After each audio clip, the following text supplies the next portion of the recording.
where we stand 65 days into office here on vaccinations and a few other top priorities for the American people.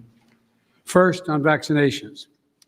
On December 8th, I indicated that I hope to get 100 million shots in people's So arms. this is Biden's first news conference. Some were saying he might introduce his infrastructure plan here. Some are saying he is going to.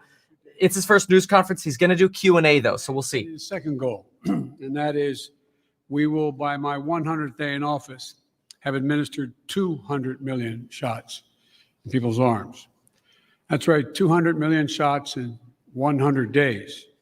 I know it's ambitious, twice our original goal, but no other country in the world has even come close, not even close to what we are doing. I believe we can do it. And today, we made a historic investment in reaching the hardest hit and the most vulnerable communities, the highest risk communities, as a consequence of the virus, by investing an additional $10 billion in being able to reach them. I also set a goal before I took office of getting a majority of schools in K through 8 fully open in the first 100 days. Now, thanks to the enormous amount of work done by our administration, educators, parents, local, state education officials, and leaders, recent Department of Education survey shows that nearly half of the K through 8 schools are open now full-time, 5 days a week for in-person learning. Not yet a majority, but we're really close, and I believe in the 35 days left to go, we'll meet that goal as well. As of yesterday, more than 100 million payments of $1,400 have gone into people's bank accounts. That's real money in people's pockets, bringing relief instantly almost. And millions more will be getting their money very soon. One final note. Since we passed the American Rescue Plan, we're starting to see new signs of hope in our economy. Since it was passed, a majority of economic forecasters have significantly increased their projections on the economic growth that's going to take place this year. They're now projecting it will exceed 6%, a 6% growth in GDP. And just this morning, we learned that the number of people filing for weekly unemployment insurance fell by nearly 100,000 persons. It's the first time in a year the number has fallen below the pre-pandemic high. So there are still too many Americans out of work, too many families hurting, and they still have a lot of work to do. But I can say to you, the American people, help is here and hope is on the way. Now I'll be happy to take your questions. Wow, okay. Somebody said infrastructure plan in the media. Now we're just doing Q&A. Thank you, Mr. President. You mentioned your progress on COVID-19. I'd like to ask you about some of the other issues facing your presidency. One of the defining challenges you face in the coming months is how to deliver on your promise to Americans on issues like immigration reform, gun control, voting rights, climate change. All of those right now are facing stiff, united opposition from Republicans on Capitol Hill. How far are you willing to go to achieve those promises that you made to the American people? Well, I'm good. Look, when I took office, I decided that it was a fairly basic, simple proposition. And that is, I got elected to solve problems. And the most urgent problem facing the American people, I stated from the outset, was COVID-19 and the economic dislocation for millions and millions of Americans. And so that's why I put all my focus in the beginning. There are a lot of problems, but all my focus on dealing with those particular problems. And the other problems we're talking about, from immigration to guns and the other things you mentioned, are long-term problems. They've been around a long time. And what we're going to be able to do, God willing, is now began one at a time to focus on those as well. And whether it's immigration or guns or a number of other problems that face the country. But the fundamental problem is getting people some peace of mind so they can go to bed at night and not stare at the ceiling wondering whether they lost their health insurance, whether they're going to lose a family member, whether they're going to be in a position where they're going to lose their home because they can't pay their mortgage, or the millions of people are going to get thrown out of their homes because of the inability to pay their rent. So we're going to move on these one at a time, try to do as many simultaneous as we can, but that's the reason why I focused as I have. And here's the deal. I think my Republican colleagues are going to have to determine whether or not we want to work together, or they'll decide that the way in which they want to proceed is to just decide to divide the country, continue the politics of division. But I'm not going to do that. I'm just going to move forward and take these things as they come.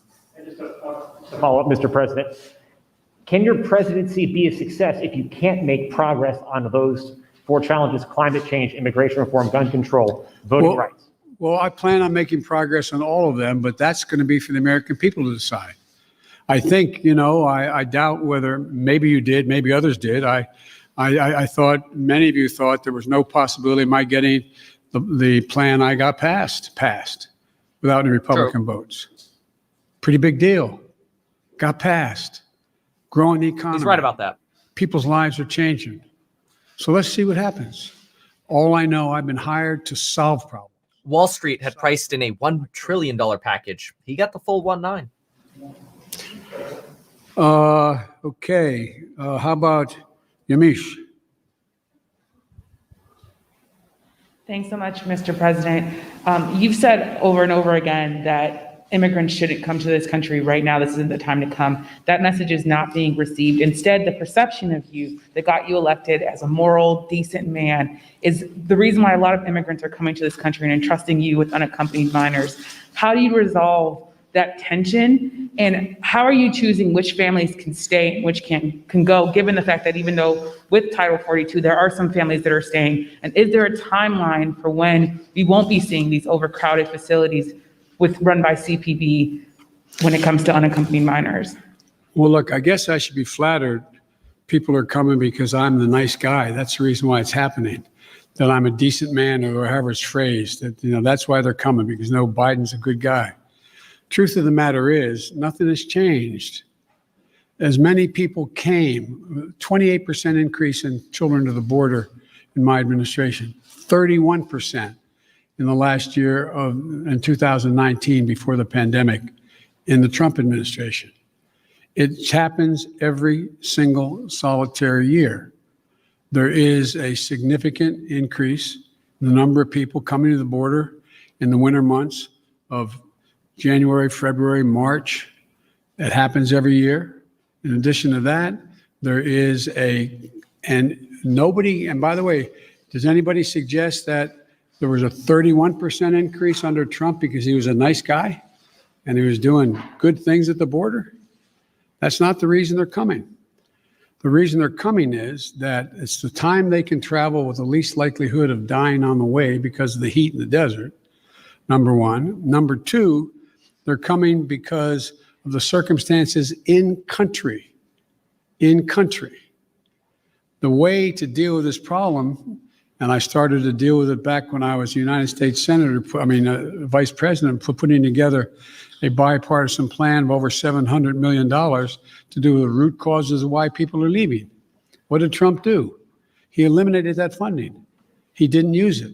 He didn't do it. And in addition to that, what he did, he dismantled all the elements that exist to deal with what had been a problem and has been continued to be a problem for a long time. He, in fact, shut down the number of beds available. He did not fund HHS to get the children out of those Border Patrol facilities where they should not be and not supposed to be more than a few days, a little while. But he dismantled all of that. And so what we're doing now is attempting to rebuild the system that can accommodate what is happening today. And I'd like to think it's because I'm a nice guy, but it's not. It's because of what's happened every year. Let me say one other thing on this. If you take a look at the number of people who are coming, the vast majority, the overwhelming majority of people coming to the border and crossing are being sent back, Thousands, tens of thousands of people who are over 18 years of age and single people, one at a time coming, have been sent back, sent home. We're sending back the vast majority of the families that are coming. We're trying to work out now with Mexico their willingness to take more of those families back. But that's what's happening. They're not getting across the border. And those who are coming across the border who are unaccompanied children, we're moving rapidly to try to put in place what was dismantled, as I said. For example, of all the children who are coming across the border, over 70% are either 16 or 17 years old. We're not talking about people ripping babies from mother's arms or little 3-year-olds standing on the border. Less than, I think it's 1.5% fall in the category of the very young. So what we're doing is we're providing for the space, again, to be able to get these kids out of the Border Patrol facilities, which no one should be in any longer than 72 hours. And today, I went to, for example, I used all the resources available to me, went to the Defense Department, and the Secretary of Defense has just made available Fort Bliss, 5,000 beds. Be immediately available, 5,000 beds in the Texas border.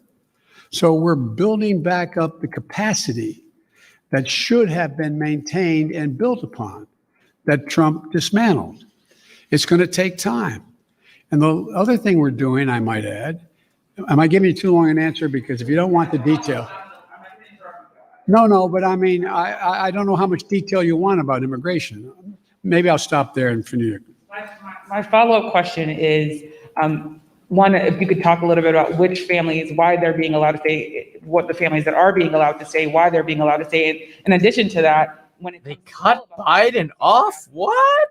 there's immigration is a big issue, of course, when it related to the filibuster, but there's also Republicans who are passing bill after bill trying to restrict voting rights. Chuck Schumer is calling it an existential threat to democracy. Why not back a filibuster rule that at least gets around issues, including voting rights or immigration? Jim Clyburn, someone, of course, who you know very well, has backed the idea of a filibuster rule when it comes to civil rights and voting rights. Well, look, I'm going to deal with all of those problems. The question is the priorities as they come and land on my plate. Let's go to the first question you asked, the first of the second questions you asked. Oh my And gosh. that is, what about dealing with families? Why are not some not going back? Because Mexico is refusing to take them back. They're saying they won't take them back, not all of them. We're in negotiations with the president of Mexico. I think we're going to see that change. They should all be going back, The only people we're not going to let sitting there on the other side of the Rio Grande by themselves with no help are children. And what we're doing there, and it's an important point to understand. I know you understand it. I don't mean to say it that way. Important point to focus on. The vast majority of people under the age of 18 come to the United States come with a telephone number on a wristband, or come with a telephone number in their pocket in the United States. A mother, a father, a close relative, a grandmama or grandpa. Well, what's happening before is it's taking literally weeks and weeks and maybe even months before anybody pick up the phone and call to see if there really was someone there. Well, we've set up a system now where within 24 hours, there's a phone call made as that child crosses the border. And then a verification system being put in place as of today to determine quickly whether or not that is a trafficker being called or that is actually a mom, a dad, and or a close relative. They're establishing that right off the bat. If it in fact is mom or dad, Dad says, to take the extreme case, I got a birth certificate. Then guess what? We're getting that kid directly to that parent immediately. And so that's going to reduce significantly. There's two ways to reduce child populations in circumstances that are not acceptable, like being held at a Border Patrol station. One is to get them to the place where they have a relative and set a date as to when a hearing can be held. The second way to do it is put them in a Health and Human Services facility that we're occupying now, both licensed beds around the country that exist, as well as, for example, federal resources like Fort Bliss, to get them safely in a place where they can be taken care of while their fate is determined. Filibuster. Filibuster. With regard to the filibuster, I believe we should go back to a position of the filibuster that existed just when I came to the United States Senate 120 years ago. And that is that it used to be required for the filibuster, and I had a card on this. I was going to give you the statistics, but you probably know them. That kind of sounded like he came to the Senate 120 years ago. From between 1917 and 1971, the filibuster existed. There were a total of 58 motions to break a filibuster that whole time. Last year alone, there were 5 times that many. So it's being abused in a gigantic way. And for example, it used to be you had to stand there and talk and talk and talk and talk until you collapsed. And guess what? People got tired of talking and tired of collapsing.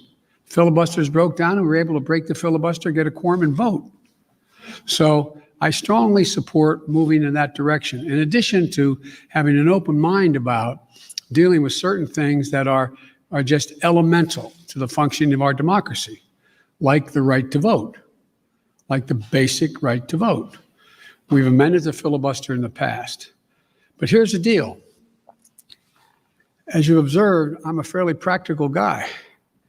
I want to get things done. I want to get them done consistent with what we promised the American people. And in order to do that, in a 50-50 Senate, we've got to get to the place where I get 50 votes so that the Vice President of the United States can break the tie, or I get 51 votes without her. And so I'm going to say something outrageous. I have never been particularly poor at calculating how to get things done in the United States Senate. So the best way to get something done, if it holds near and dear to you that you like to be able to, anyway, we're going to get a lot done. And if we have to, if there's complete lockdown and chaos as a consequence of the filibuster. Like, this is not left or right. I feel like he just completely lost where he was. I think we want to, basically, I think he's saying he's in support of the filibuster. He doesn't want the filibuster to go away. And he just prefers the old rules from 120 years ago, although he did dangling participle us on that. Thank you, Mr. President. To follow up on the filibuster, so do you believe it should take 60 votes to end a filibuster on legislation or 51? If we could end it with 51, we would have no problem. You're going to have to, the existing rule, it's going to be hard to get a parliamentary ruling that allows 50 votes to end the filibuster, the existence of a filibuster.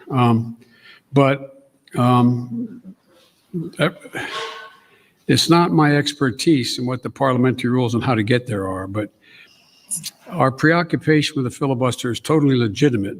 But in the meantime, we got a lot we can do while we're talking about what we're going to do about the filibuster. Let me get here. Okay. Cecilia Vega. I'd like to circle back to immigration, please. You just listed the reasons that people are coming, talking about in-country problems, saying that it happens every year. You blamed the last administration. Sir, I just got back last night from a reporting trip to the border where I met 9-year-old Josel, who walked here from Honduras by himself, along with another little boy. He had that phone number on him, and we were able to call his family. His mother says that she sent her son to this country because she believes that you are not deporting unaccompanied minors like her son. That's why she sent him alone from Honduras. So, sir, you blame the last administration, but is your messaging in saying that these children are and will be allowed to stay in this country and work their way through this process, encouraging families like Josel's to come? Well, look,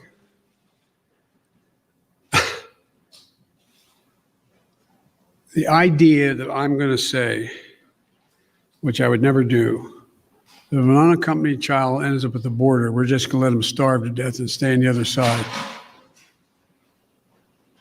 No previous administration did that either, except Trump. I'm not going to do it. I'm not going to do it. That's why I've asked the Vice President of the United States yesterday to be the lead person on dealing with focusing on the fundamental reasons why people leave Honduras, Guatemala, El Salvador in the first place. It's because of earthquakes, floods. It's because of lack of food. It's because of gang violence. It's because of a whole range of things that when I was vice president had the same obligation to deal with unaccompanied children. I was able to get it slowed up significantly by working with the heads of state of those communities to do things like in one of the major cities, the reason people were leaving is they couldn't walk to the street because their kids were getting beat up or shot or gang violence. Well, what I was able to do is not give money to the head of state because so many are corrupt, but I was able to say, okay, you need lighting in the streets to change things? I'll put the lighting in. We got a contractor. We got the type of lighting. We paid directly to the contractor, did not go through the government. And violent crime significantly was reduced in that city. Fewer people sought to leave. When this hurricane occurred, the two hurricanes, instead of us going down and helping in a major way so that people would not have a reason to want to leave in the first place because they didn't have housing or water or sustenance, we did nothing. We're going to do a lot in our administration. We're going to be spending that $700+ million a year to change the life and circumstances of why people leave in the first place. That mother did not sit around on the kitchen table and say, you know, I got a great idea.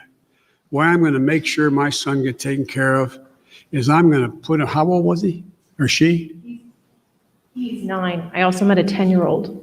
A 9-year-old. I'm going to send him on a 1,000-mile journey across the desert and up to the United States because I know Joe Biden's a nice guy and he'll take care of him.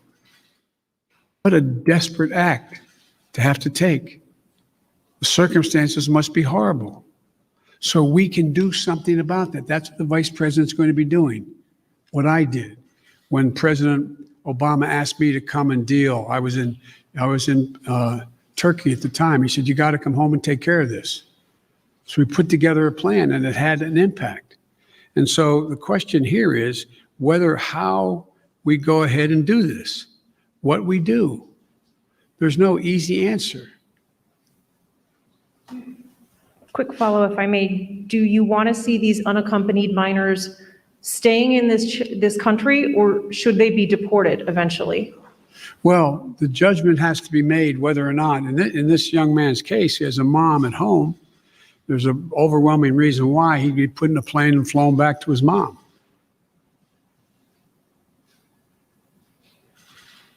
Follow, sir. You mentioned circumstances that must be horrific. The Customs and Border Protection Facility in Donna, Texas, I was there, is at 1,556% capacity right now with mostly unaccompanied minors. There are kids that are sleeping on floors. They are packed into these pods. I've spoken to lawyers who say that some of these children have not seen the sun in days. What's your reaction? What is your reaction to these images that have come out from that particular facility? Is what's happening inside acceptable to you? And when is this going to be fixed? That's a serious question, right? Is it acceptable to me? Come on. That's why we're going to be moving 1,000 of those kids out quickly. That's why I got Fort Bliss opened up. That's why I've been working from the moment this started to happen to try to find additional access for children to be able to safely, not just children, but particularly children, to be able to safely be housed while we follow through on the rest of what's happening. That is totally unacceptable. Ken, Thank you, Mr. President. I wanted to ask you about Afghanistan. You face a May 1st deadline for the withdrawal of U.S. troops from that country. As a candidate in foreign affairs, you wrote that it is past time to end these forever wars. Can you commit to the American people that by May 2nd, the U.S. will no longer have forces in Afghanistan? the answer is that it's going to be hard to meet the May 1 deadline. Just in terms of tactical reasons, it's hard to get those troops out. But what we've been doing, what I've been doing, and what Secretary Blinken has been doing, we've been meeting with our allies, those other nations that have NATO allies who have troops in Afghanistan as well. And if we leave, we're going to do so in a safe and orderly way. We're in consultation, I said, with our allies and partners and how to proceed. And Secretary Blinken is meeting in Brussels this week with our NATO allies, particularly those who have forces there. And General Austin is just met with Kayani, and I'm waiting for the briefing on that. He is the leader, quote, in Afghanistan and Kabul. And there's a UN-led process that's beginning shortly on how to mechanically get people, how to end this war. But it is not my intention to stay there for a long time. But the question is, how and in what circumstances do we meet that agreement that was made by President Trump to leave under a deal that looks like it's not being able to be worked out to begin with? How's that done? But we are not staying a long time. You just said if we leave. Do you think it's possible that We will leave. The question is when we leave. do you believe, though, it's possible we could have troops there next year? I can't picture that being the case.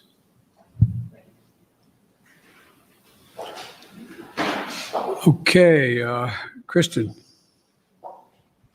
Thank you very much, Mr. President. Given the conditions that were just laid out at the migrant facilities at the U.S. border, will you commit to allowing journalists to have access to the facilities that are overcrowded moving forward? I will commit when my plan very shortly is underway to let you have access to not just them, but to other facilities as well. How soon will journalists be able to have access to the facilities? We've obviously been allowed to be inside one, but we haven't seen the facilities in which children are packed together to really give the American people a chance to see that. Will you commit to transparency on this issue? I will commit to transparency. And as soon as I am in a position to be able to implement what we're doing right now, and one of the reasons I haven't gone down, I have all my chief folks have gone down, is I don't want to become the issue. I don't want to be, bringing all the Secret Service and everybody with me to get in the way. So this is being set up, and you'll have full access to everything once we get this thing moving.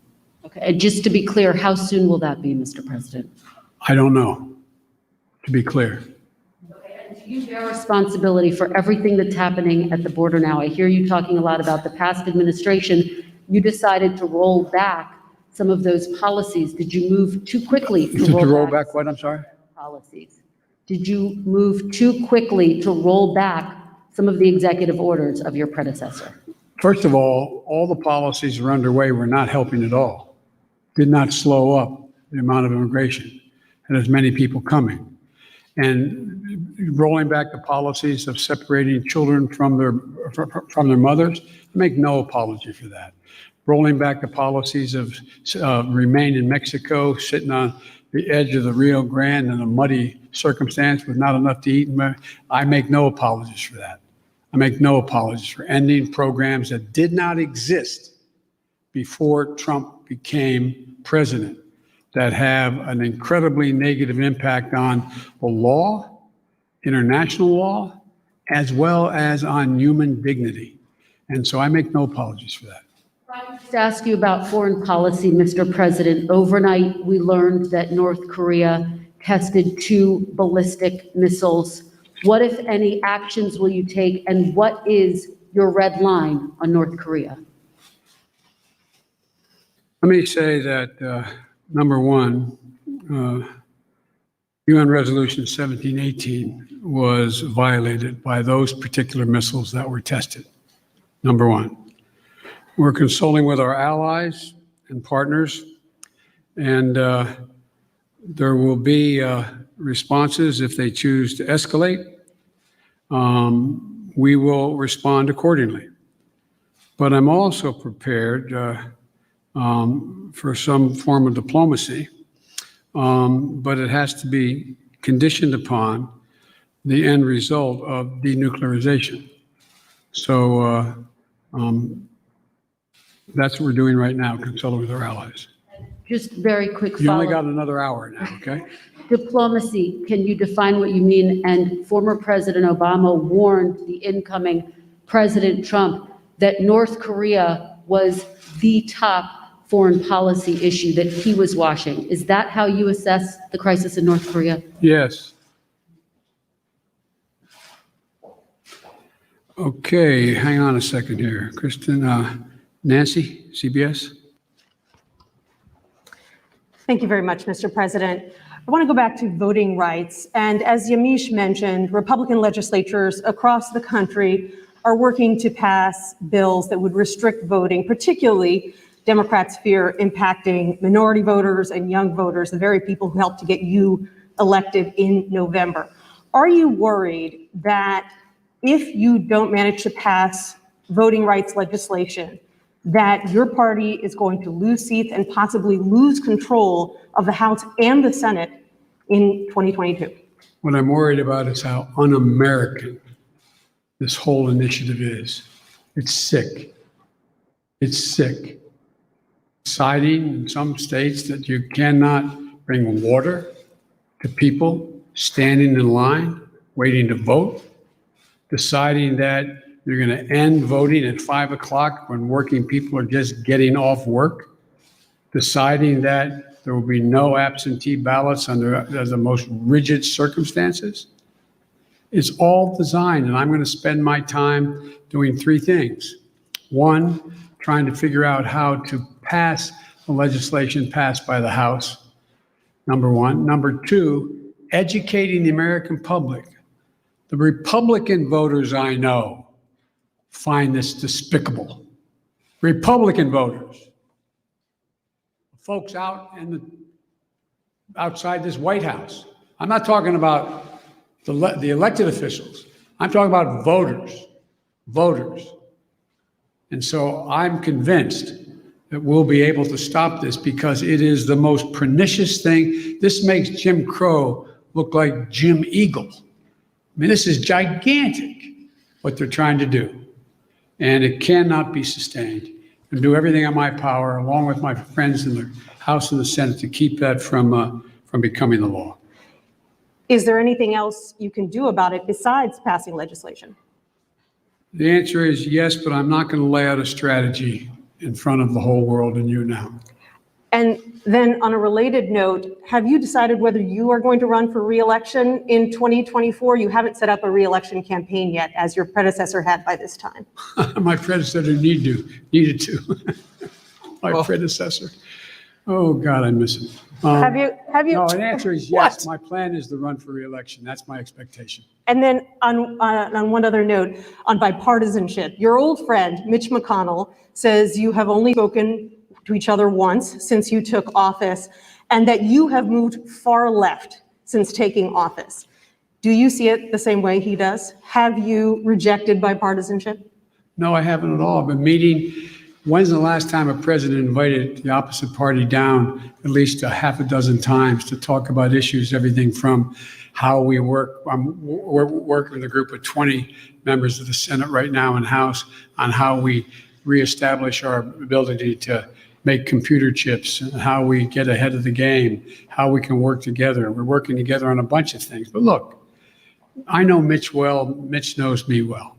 I would expect Mitch to say exactly what he said. But this is a matter of making sure that I would like elected Republican support. But what I know I have now is I have electoral support from Republican voters. Republican voters agree with what I'm doing.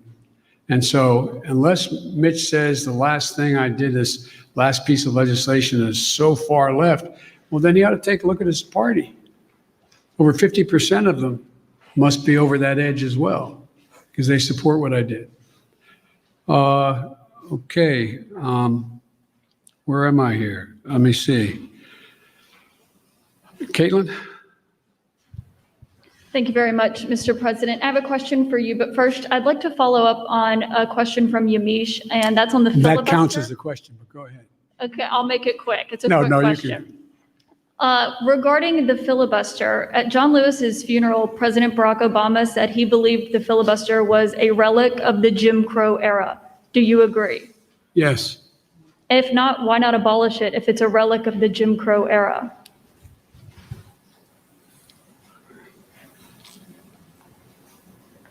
Successful electoral politics is the art of the possible. Let's figure out how we can get this done and move in the direction of significantly changing the abuse of even the filibuster rule first.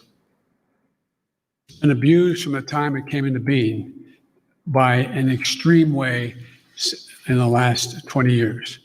Let's deal with the abuse first. It sounds like you're moving closer to eliminating the filibuster. Is that correct? I answered your question. You also just made some news by saying that you are going to run for re-election. I said that is my expectation. So is that a yes, that you are running for re-election? Good question. I don't know where you guys come from, man. I've never been able to travel. I'm a great respecter of fate. I've never been able to plan 3.5 years ahead for certain. And if you do run, will Vice President Harris be on your ticket? I would fully expect that to be the case. She's doing a great job. She's a great partner. She's a great partner. And do you believe you'll be running against former President Trump? Oh, come on. I don't even think about it. I have no idea. I have no idea whether it'll be a Republican Party. Do you? I know you don't have to answer my question, but I mean, do you? I mean, look, this is the way I view things. I become a great respecter of fate in my life. I set a goal of this that's in front of me to get things done for the people I care most about, which are hardworking, decent American people who really having it stuck to them. I want to change the paradigm. We start to reward work, not just wealth. I want to change the paradigm. If you notice, didn't you find it kind of interesting that my Republican friends were worried about that the cost and the taxes that had to be had, if there is any tax to be had as they talk about it, in dealing with the act that we just passed, which puts money in people's pockets, ordinary people? Do you hear them complain when they passed close to $2 trillion Trump tax cut, 83% going to the top 1%? Do you hear them talk about that at all? I love the fact that they found this whole idea of concern about the federal budget. It's kind of amazing. When the federal budget is saving people's lives, I don't think it's such a good idea. When the federal budget is feathering the nest of the wealthiest Americans, 90 of the Fortune 500 companies making billions of dollars, not paying a cent in taxes, reducing taxes to the point that people who are making, if you're a husband and wife, school teacher, and a cop, you're paying at a higher rate than the average person making $1 billion a year is. Something's wrong. Their newfound concern. I'm concerned. Look, I meant what I said when I ran, and a lot of you still think I'm wrong, and I respect that. So I'm running for 3 reasons: to restore the soul, dignity, honor, honesty, transparency to the American political system. 2, to rebuild the backbone of this country, the middle class. hardworking people and people struggling to get in the middle class. They built America, and unions built them. The third reason I said I was running was to unite the country. The audio sounded like he was a different person there for a second. You said, no, you can't do that. Well, I've not been able to unite the Congress, but I've been uniting the country based on the polling data. We have to come together. We have to. So from my perspective, it's to me, it's about just, getting out there, putting one foot in front of the other and just trying to make things better for people. Just hard-working people. People get up every morning and just want to figure out how to put food on the table for their kids, to be able to have a little bit of breathing room, being able to make sure that they go to bed not staring at the ceiling like my dad did, wondering since he didn't have health insurance, what happens if mom gets sick or he got sick? These are basic things. Basic things. And I'm of the view that the vast majority of people, including registered Republicans by and large, share that same view, that same sense of what is, what's appropriate. Justin Singh, Bloomberg. Thanks, Mr. President. I wanted to ask about your relationship with China now that you've been in office for a couple months. There's obviously the meeting in Alaska that was a little theatrical, and there's the continued human rights abuses. So today, I'm wondering, are you more likely than you were when you came into office to maintain tariffs on China? Are you considering banning imports of forced labor products? And would you consider cutting off U.S. investment or Chinese access to international payment systems? Well, look, they're each specifically legitimate questions, but they only touch a smidgen of what the relationship with China really is about. I've known Xi Jinping for a long time. Allegedly, by the time I left office as vice president, I had spent more time with Xi Jinping than any world leader had, because President Obama and the Chinese President Hu decided we should get to know one another, since it was inappropriate for the President of the United States to spend time with the Vice President of another country. But it was obvious he was going to become the new leader of China. So I spent hours upon hours with him alone with an interpreter, my interpreter and his, going into great detail. He's very, very straightforward. Doesn't have a Democratic with a small d bone in his body, but he's a smart guy. He's one of the guys like Putin who thinks that autocracy is the wave of the future. Democracy can't function in an ever complex world. So when I was elected and he called to congratulate me, I think to the surprise of the China experts who were his people on the call as well as mine listening, we had a 2-hour conversation. 2 hours. And we made several things clear to one another. I made it clear to him again, I've told him in person on several occasions, that we're not looking for confrontation, although we know there will be steep competition. 2, that we'll have strong competition, but we'll insist that China play by the international rules. Fair competition, fair practices, fair trade. Thirdly, in order to compete effectively, I indicated that we're going to deal with China effectively. And we're going to need 3 things to do that.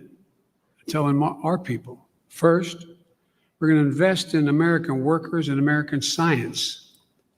I said that all through the campaign. I say it again, and I'm setting up my administration to be able to do that, which is that, back in the 60s, we used to invest a little over 2% of our entire GDP in pure research and investment in science. Today, it's 0.7%. I'm going to change that. We're going to change that.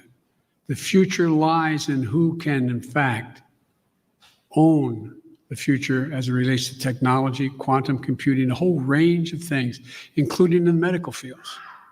And so what I'm going to do is make sure we invest closer to 2%. One of the reasons why I've set up the PAB, the President's Board with Scientists and the like, again, is we're going to invest in medical research, cancer, Alzheimer's, diabetes, the things, industries of the future, artificial intelligence, quantum computing, biotech, and we're going to make real investments. China is out investing us by a long shot because their plan is to own that future. The second thing we're going to do is we're going to reestablish our alliances, and I've been very clear with them. It's not anti-Chinese, and we've talked about it.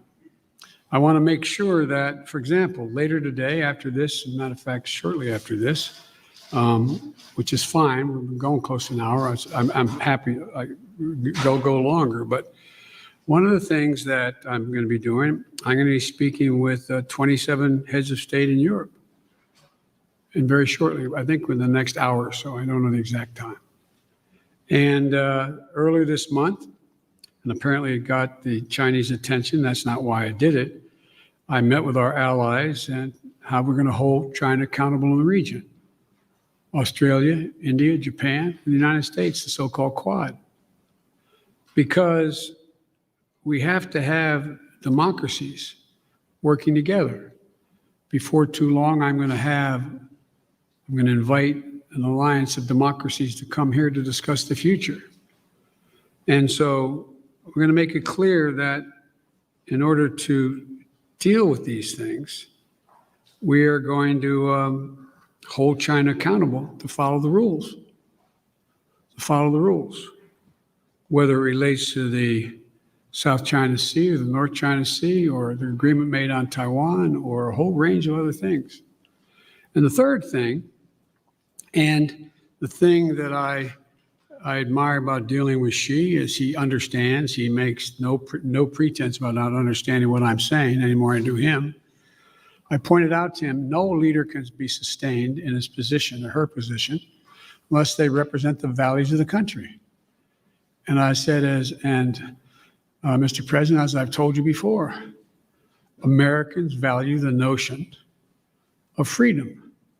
America values human rights. We don't always live up to our expectations, but it's a value system. We are founded on that principle.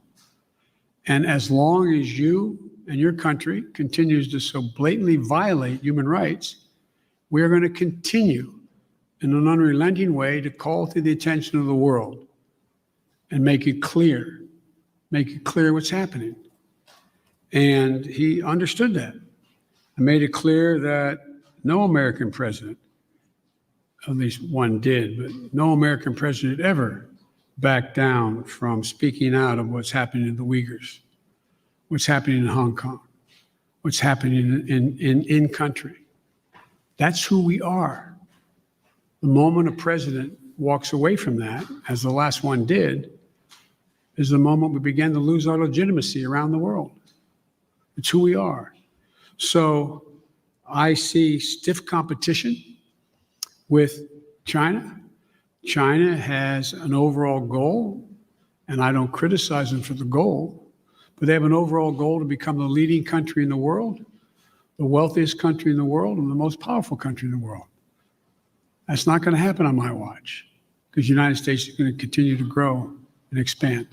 Sorry, just to follow up on the meeting of democracies, is that where you expect in a multilateral way to make these decisions about sanctions or No, that's not where I make the decision. That's where I make sure we're all on the same page.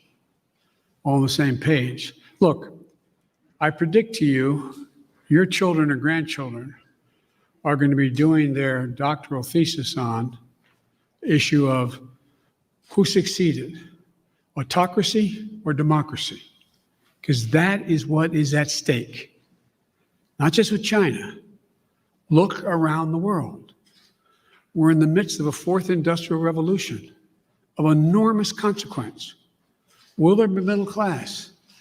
How will people adjust to these significant changes in science and technology the environment. How will they do that? And our democracy is equipped because all the people get to speak, to compete. It is clear, absolutely clear, and most of the scholars I dealt with at Penn agree with me around the country, that this is a battle between the utility of democracies in the 21st century and autocracies. If you notice, you don't have Russia talking about communism anymore. It's about an autocracy.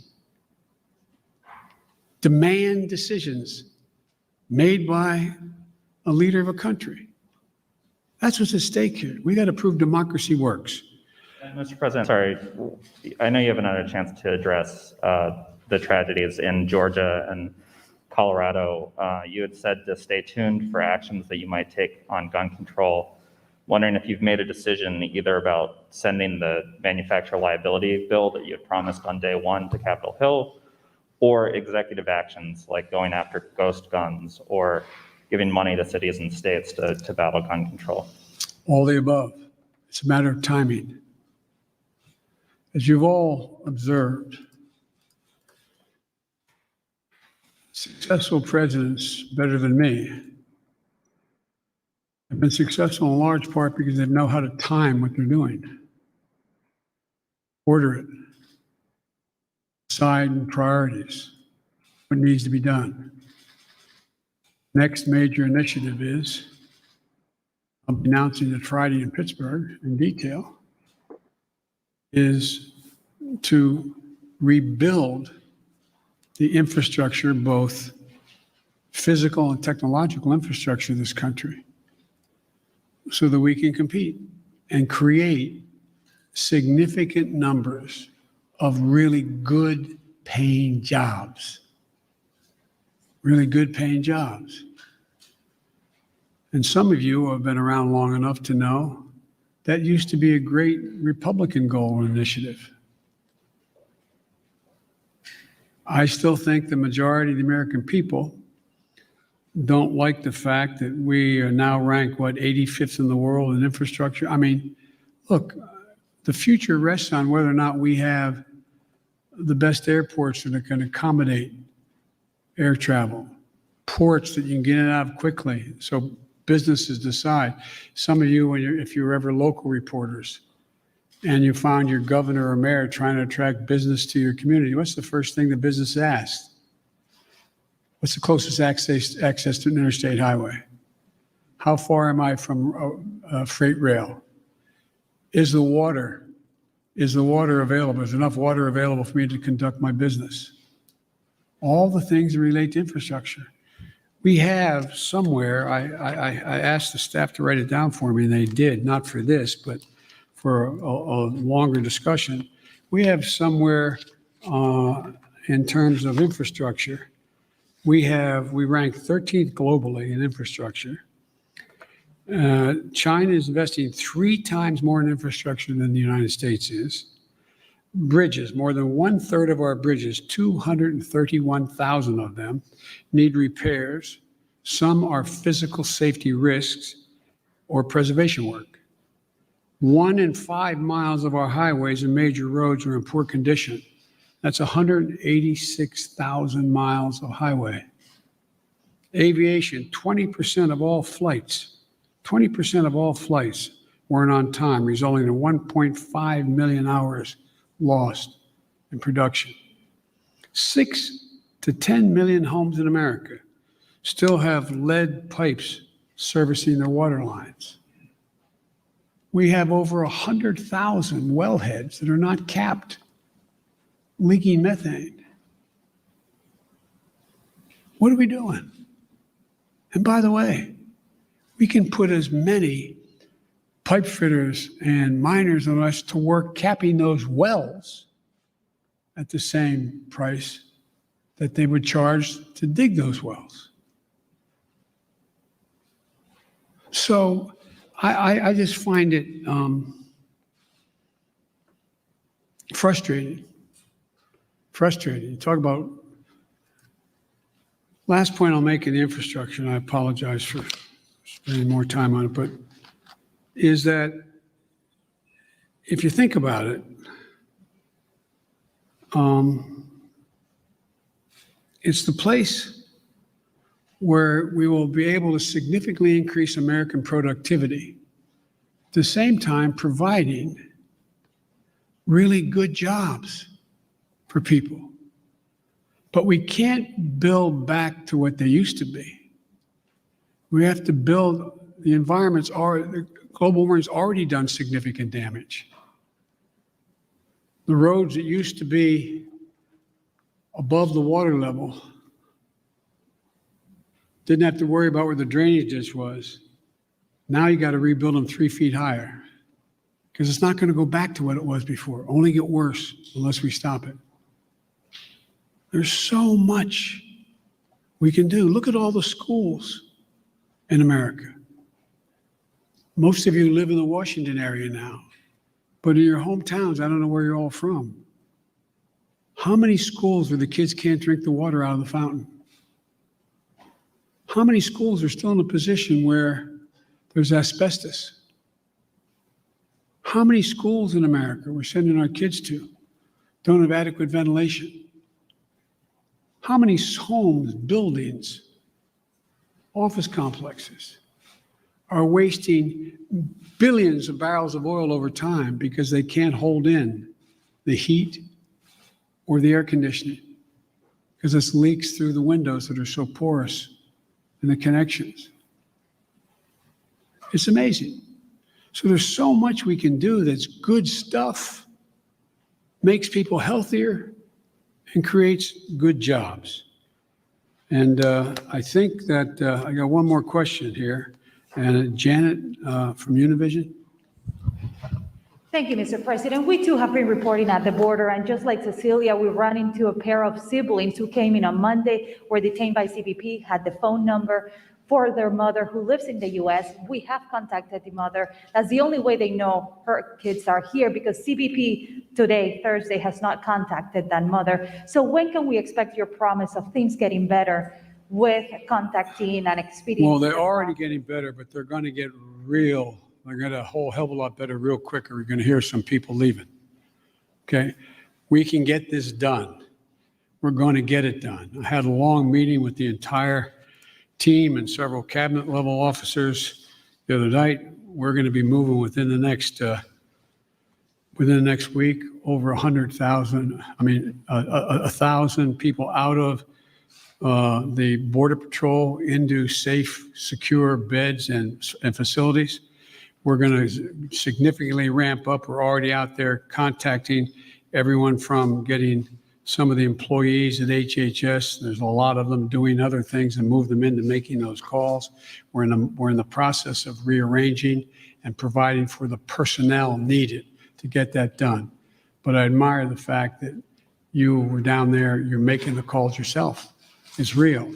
The next thing that has to happen, though, as you well know, has to happen, there have to be some certitude that this is actually mom, dad, or whomever. And there's ways to do that. There's ways to do that, a little bit like determining whether or not you got the right code for your credit card. What was your dog's name, kind of thing. I'm being a bit facetious, but not really. And also seeking harder data from DNA to birth certificates, which takes longer. So I want to do this as quickly, as humanly possible, and as safely as possible.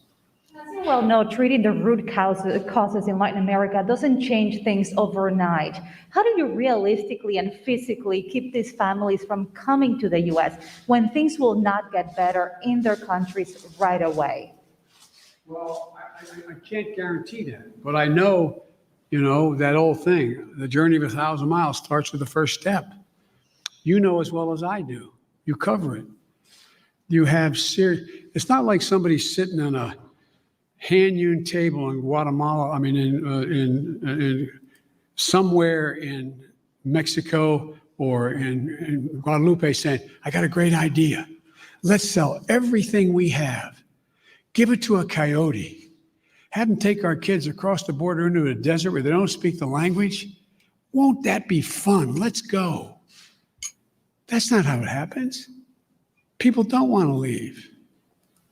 When my great-grandfather got in a coffin ship in the Irish Sea, expectation was he going to live long enough on that ship to get to the United States of America? But they left because of what the Brits had been doing. They were in real trouble. They didn't want to leave, but they had no choice. So I can't guarantee we're going to solve everything, but I can guarantee we can make everything better. We can make it better. We can change the lives of so many people. And the other thing I want to point out to you, and I hope you point out, I realize it's much more heart-wrenching, and it is, to deal with a 5 and 6 and 7-year-old. But you went down there and you saw the vast majority of these children, 70% are 16 years old, 17 years old, and mostly males. Doesn't make it good, bad, or indifferent. But the idea that we have tens of thousands of kids in these god-awful facilities that are really little babies crying all night, there's some, that's true. That's why we got to act. And yesterday, I asked my team, both the director of the two agencies as well as others, I asked them what would they in fact, and I asked their opinion because they're the experts, but I said, focus on the most vulnerable immediately. But there's no reason why in the next month as people cross the border, that phone call can't be made in the first 48 hours and begin. If I may ask one last question, have you had any talks with Senate Republicans who are threatening this administration with not considering the immigration legislation that was passed in the House until the situation at the border has been resolved? No, because I know they have to posture for a while. They sort of got to get it out of their system. This is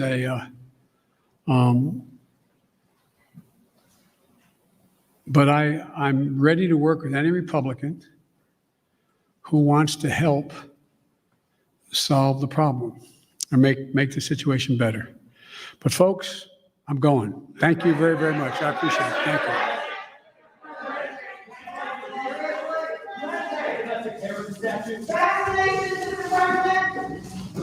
Okay. Well, it was not the infrastructure plan that we got.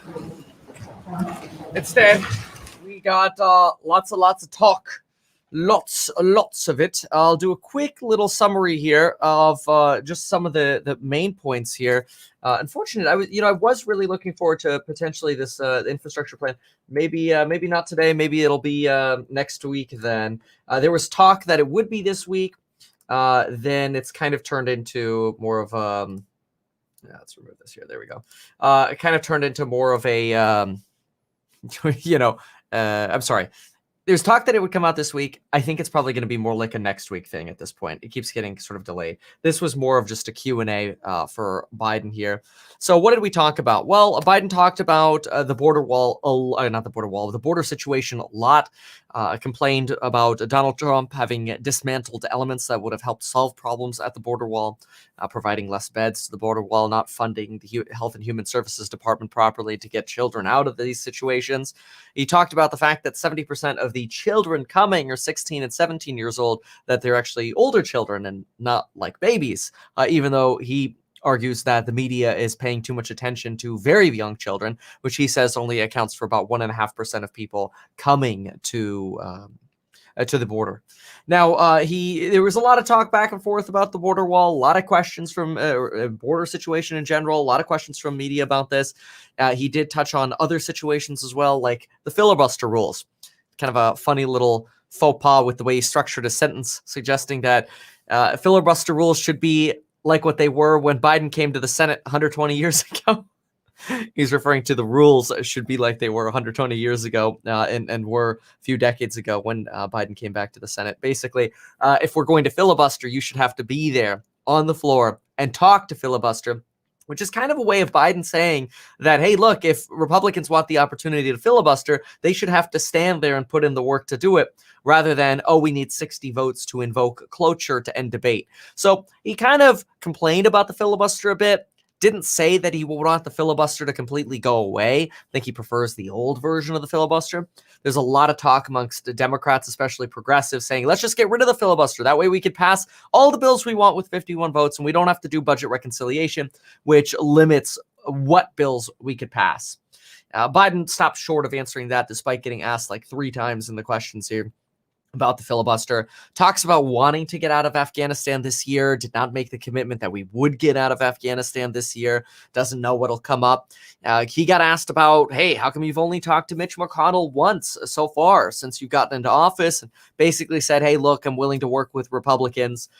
They quoted Mitch McConnell as saying that Biden has gone far left, says Mitch McConnell.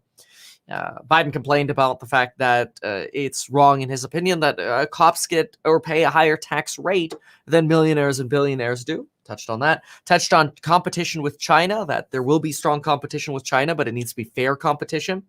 Touched on infrastructure, talked about how 1/3 of our bridges need repairs, some are a safety risk, 1/5 of highways are in poor condition, with 186 miles of highway deemed to be in poor condition. This was not from here, but I've previously read reports that our infrastructure in America has been graded a C+, in some cases a C-. At one point, we were even at a D+, like 10 years ago. But anyway, there are plans for Biden to release the detailed version of his $3 trillion, potentially as high as $4 trillion infrastructure plan. This here is a little bit of an outline of it, but just probably worth discussing in a different video since he didn't really talk about it here. But I'll give you a quick preview. In the infrastructure plan are things like, hey, this might cost $3 to $4 trillion, free community college, discounted historically Black college tuition fees, and more daycare funding, more, I think another thing was in there, the extension of the child tax credit. So that $300, that $250 to $300 per month we're expecting to see later in July this year, that might get extended for a few years rather than just 1 year. So a lot of information about that. We didn't really talk about infrastructure, though. There was talk that this was going to be an infrastructure announcement. This was really just a Q&A session.